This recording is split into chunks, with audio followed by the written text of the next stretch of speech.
সরিষার তেল দিয়ে ভাজি করবো আমি। এখানে দিয়ে দিলাম পরিমাণ মতো তেল,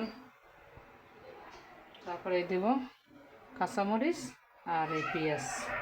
বিসমিল্লাহ।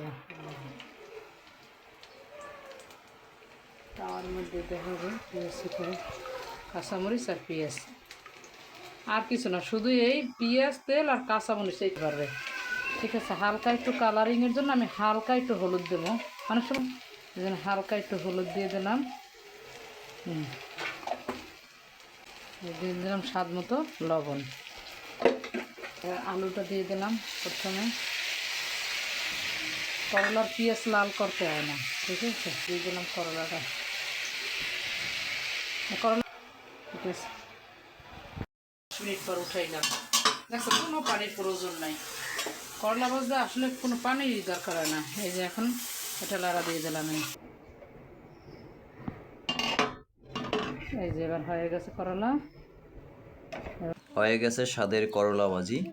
ভিডিওটি কেমন হলো কমেন্টস করে জানাবেন। পরবর্তী ভিডিও পাওয়ার জন্য চ্যানেলটি সাবস্ক্রাইব করে পাশে থাকবেন। আল্লাহ হাফেজ।